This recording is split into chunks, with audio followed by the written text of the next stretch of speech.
El personal de Correos está en vilo por la situación de esta emblemática empresa estatal, por los bandazos en los últimos meses que ha dado su presidente, un hombre de confianza y puesto a dedo por parte de Pedro Sánchez. Además, también hablamos de los ataques velados a organismos públicos, como por ejemplo el Instituto Nacional de Estadística. Repasamos los últimos datos de inflación y de paro y, por último, hablamos una vez más de cómo fue el jueves esa votación de la reforma laboral. Lo hacemos con nuestro compañero Jesús Ortega, que lo vivió todo desde el Congreso de los Diputados y que nos va a contar unos cuantos detalles que seguro que les van a sorprender. Esto es Barra Libre Fin de Semana. Comenzamos.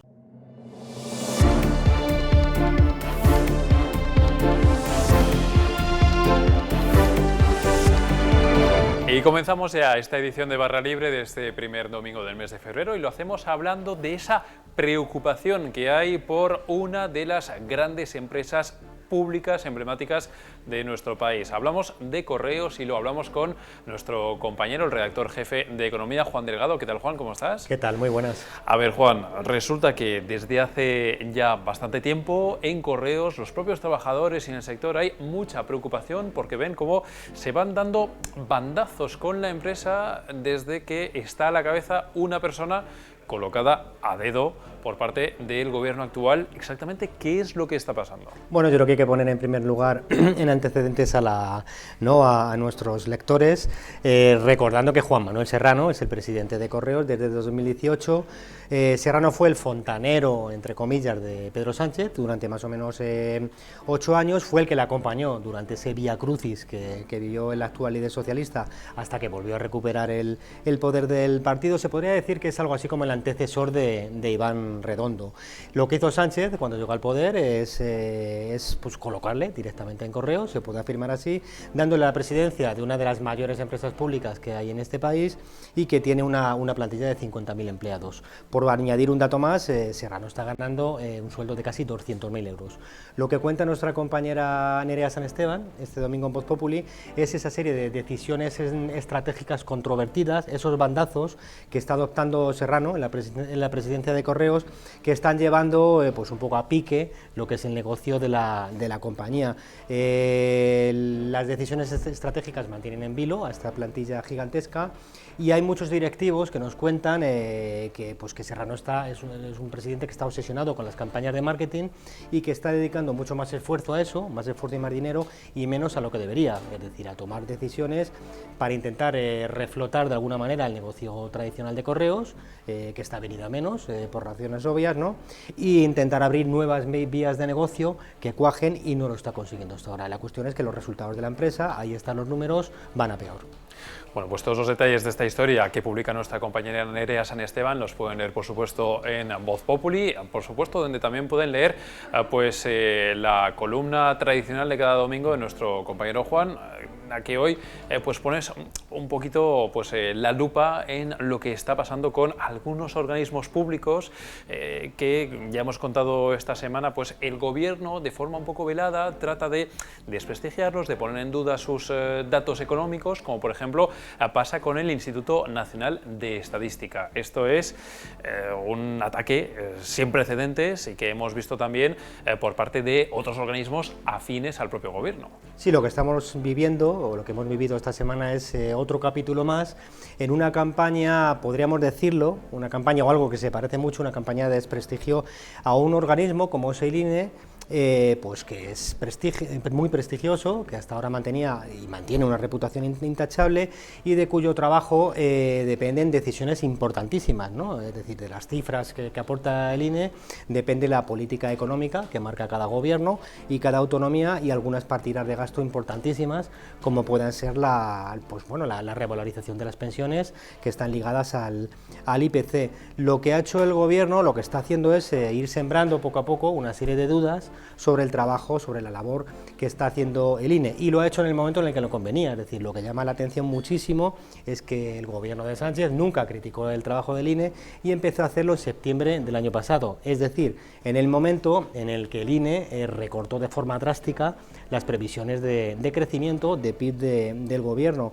Un recorte pues, que desacreditaba totalmente las previsiones y la senda de crecimiento que estaba marcando la ministra de Economía, Nadia Calviño. Claro, tú lo dices, se ha ido haciendo poco a poco, por ejemplo, con los datos de crecimiento hemos visto esa lucha en los últimos meses por parte no solamente del INE, hemos visto también como otros organismos, también internacionales, rebajaron las previsiones de crecimiento del Gobierno de España, y a cambio, frente a eso, lo que hemos visto por parte del Gobierno ha sido como ha tratado de alguna manera de poner en un nivel superior pues otro tipo de indicadores económicos para hacer ver que esa recuperación, en la que igual no se reflejaba en el INE, sí que estaba en otro tipo de indicadores, ¿no? Que es una forma de desprestigiar también los datos del INE. Lo que han hecho es, nunca ha habido críticas duras, es decir, no ha habido un entrecomillado un ministro lanzándose al ataque a degüello contra el INE y sus funcionarios, pero sí que tanto el Ministerio de Economía como el de Hacienda han intentado vender, mover entre la prensa, ¿no?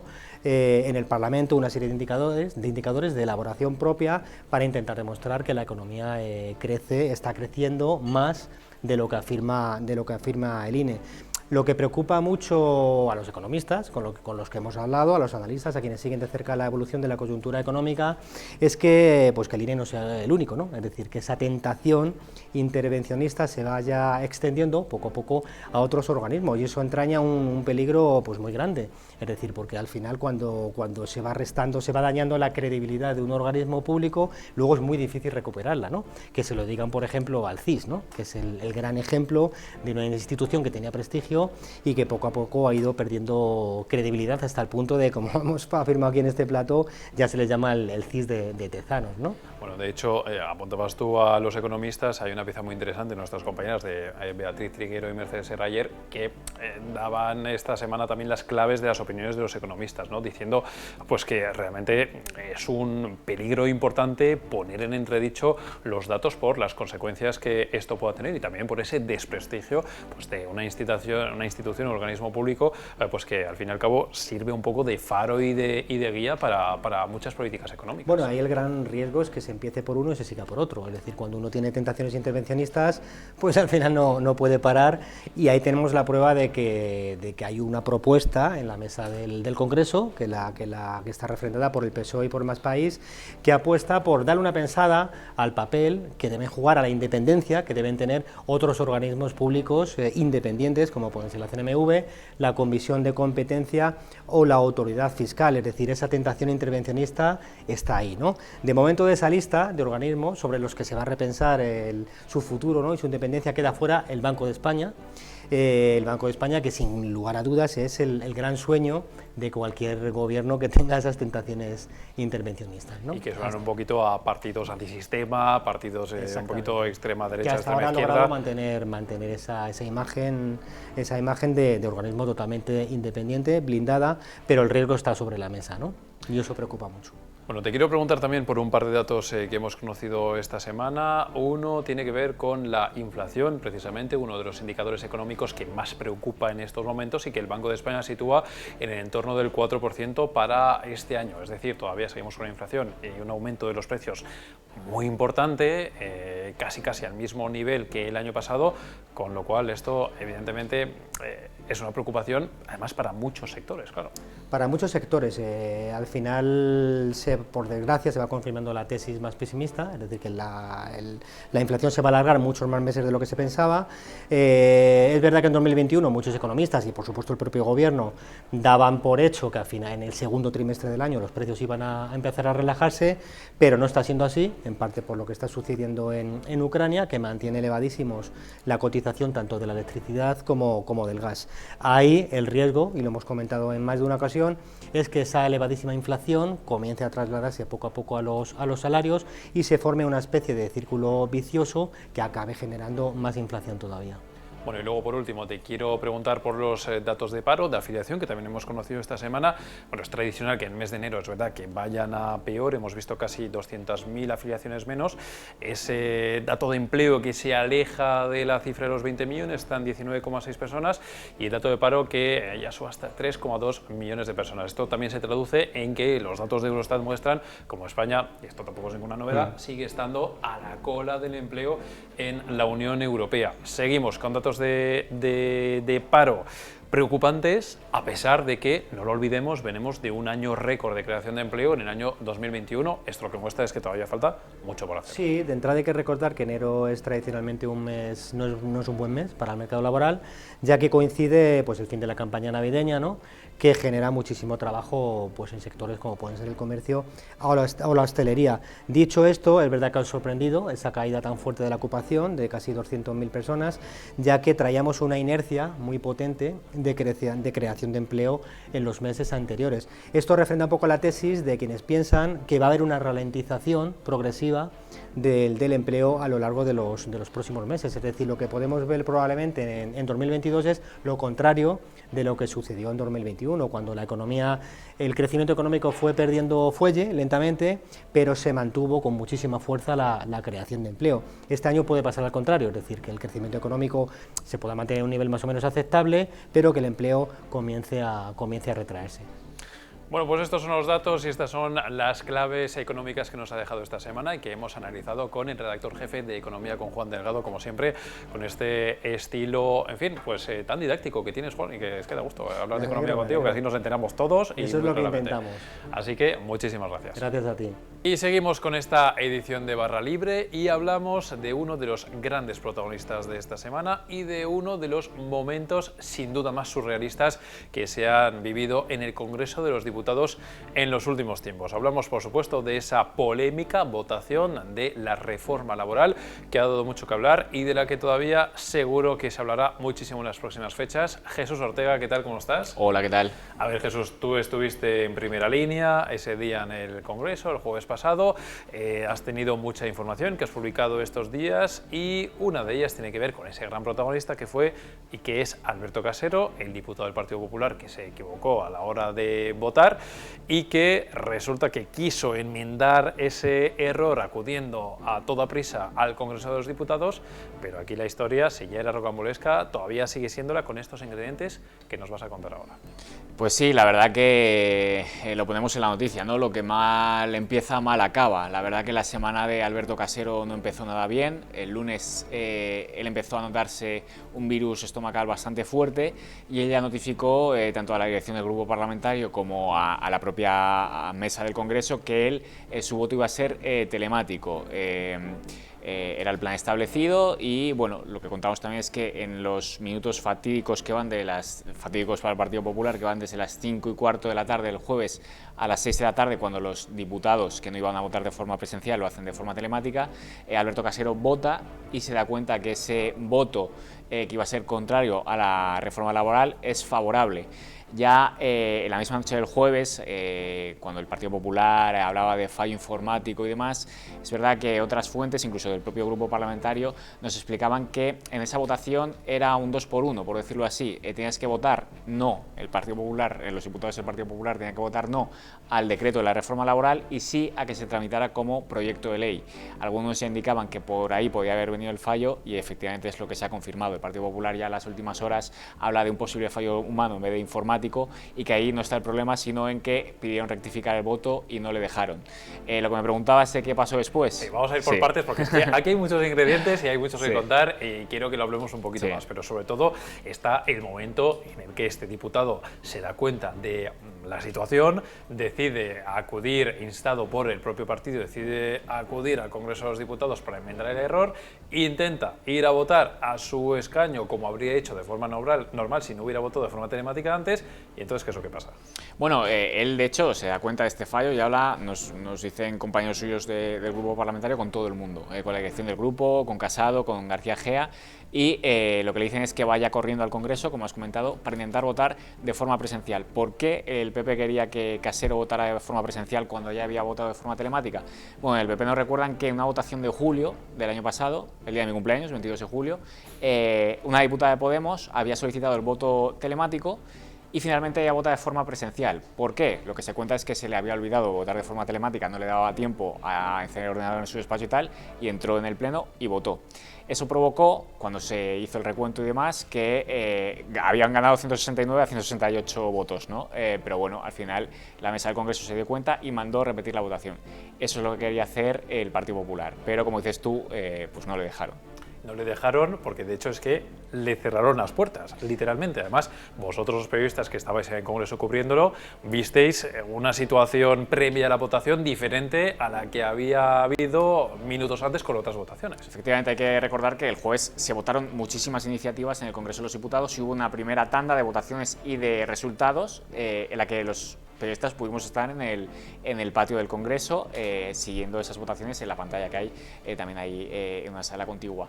Es verdad que cuando quisimos seguir el resultado de las votaciones de la reforma laboral nos sacaron literalmente al patio, y lo que nos cuentan diputados del Partido Popular es que ahí estaba Alberto Casero sin poder entrar al hemiciclo. Las puertas del hemiciclo por primera vez desde que se inició la pandemia se cerraron, porque es verdad que con la pandemia las tenían abiertas pues para ventilar y demás, y que de hecho nos comentan que esa circunstancia ha favorecido que incluso algún diputado, nos ponía el ejemplo de Rufián, pudiera entrar en mitad de una votación hace apenas unas semanas, pero en cambio Alberto Casero no pudo entrar, solo pudo entrar cuando la votación acabó y por tanto no pudo votar y hacer ese experimento de votar 2 veces para repetir la votación.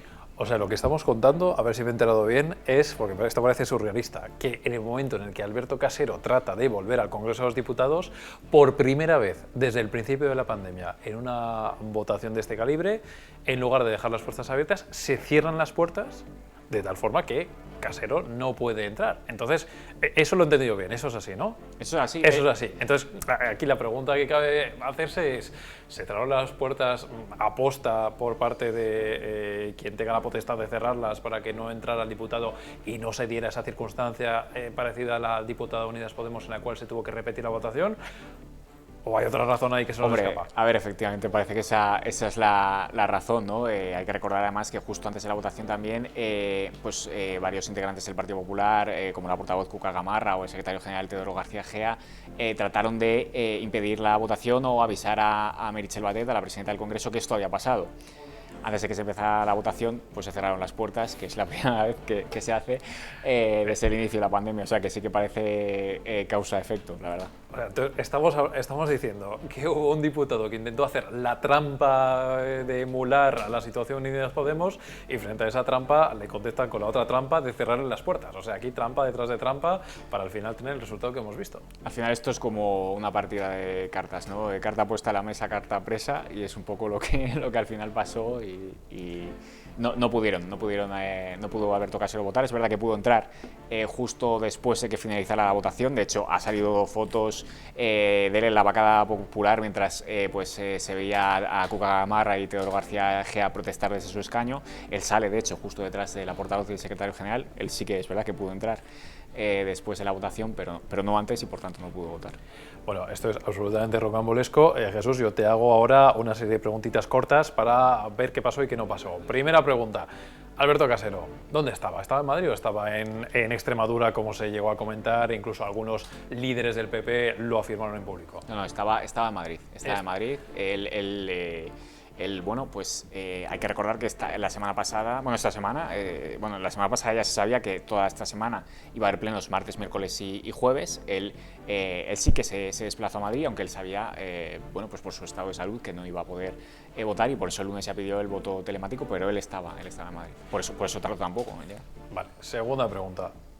¿Ha habido error informático o no ha habido error informático? Que es lo que se dijo, sobre todo el jueves por la noche, por parte del Partido Popular, y un mensaje que se repetía también, en cierto modo, el viernes. Bueno, hay que recordar que esto lo está investigando ya un juzgado, pero es verdad que el propio Partido Popular ha cambiado el apellido de ese fallo en las últimas horas. Es verdad que el jueves por la noche hablaba de fallo informático, ese era el apellido de ese fallo.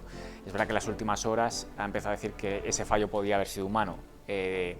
Ahora dicen que el foco no hay que ponerlo en si el fallo es humano o informático, sino en la reacción que tuvo la presidenta del Congreso de impedir la corrección de ese voto, que ya pasó, por ejemplo, ellos ponen un ejemplo que la propia Macarena Olona dijo ella también el jueves, que Olona, por ejemplo, en una votación de octubre del 20, ella sí que avisó que ese voto había sido erróneo y lo pudo cambiar. En esta ocasión no se ha permitido ese cambio de voto, y es en lo que está poniendo el foco el Partido Popular ahora, más allá de si el fallo es humano o informático. Bueno, por último, fallos humanos. Ha habido muchos fallos a lo largo de esta legislatura y en fin, de muchas votaciones en muchos ámbitos. Los fallos ocurren, son cosas que pasan. Es verdad que aquí lo que llama la atención es que es una votación muchísimo más ajustada que las demás, además de un tema tan trascendental como el que se votaba en la reforma laboral, y por eso ha llamado tanto la atención la situación. Yo te pregunto, con todo este contexto, viendo un poco los elementos y por dónde pueden ir los tiros, ¿hasta qué punto el Partido Popular, crees tú, como periodista que sigue la actualidad de este partido, que está dispuesto a llevar el tema tanto a nivel judicial como a nivel político para sacarle, no sé si rédito, tajada o desde luego, en fin, tenerlo ahí encima de la mesa para poder ir en contra del gobierno con lo que ha pasado? Bueno, hay que recordar que estamos a poco más de una semana de las elecciones en Castilla y León. Haber tumbado la reforma laboral hubiera sido un golpe de efecto muy bueno, espectacular para el Partido Popular y un golpe muy duro para el Partido Socialista y para Unidas Podemos, pero bueno, pues al final el Partido Popular yo creo que tiene que intentar, y yo creo que está en eso, convertir un problema pues en una especie de acicate, ¿no?, de cara a las elecciones, ¿no? Ahora el discurso es acusar al gobierno y también a la presidenta del Congreso, que es el Partido Socialista, de cacicada, de caciques y demás, y es en lo que están ahora.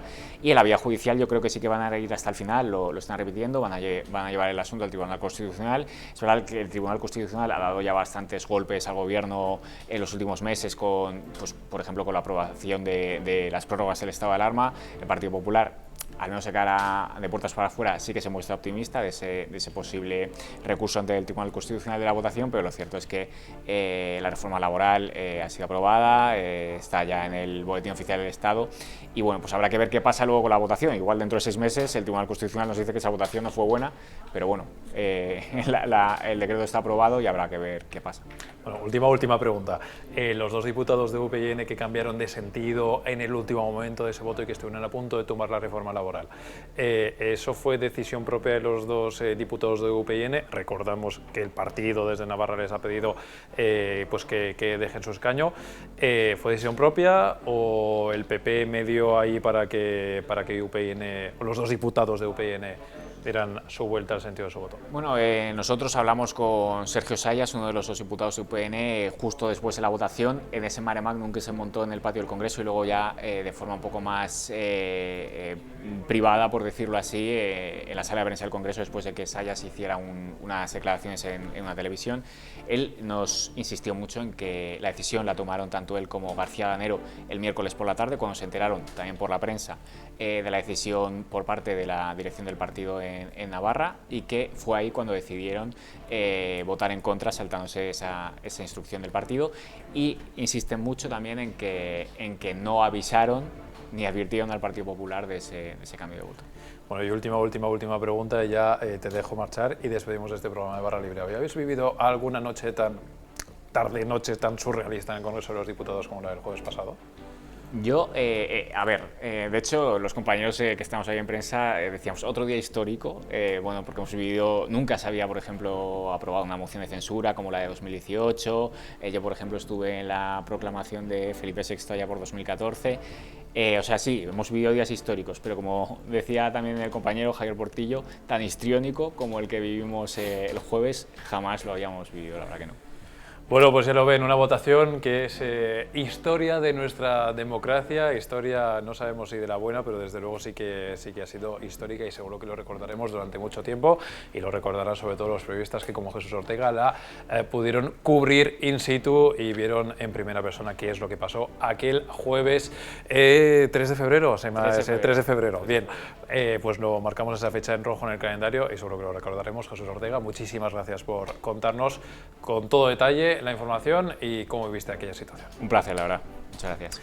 Bueno, pues hasta aquí esta edición de Barra Libre. Despedimos este programa de fin de semana, como ven, de forma un poquito más distendida también, y volveremos el lunes, como siempre, con más contenidos. Muchas gracias.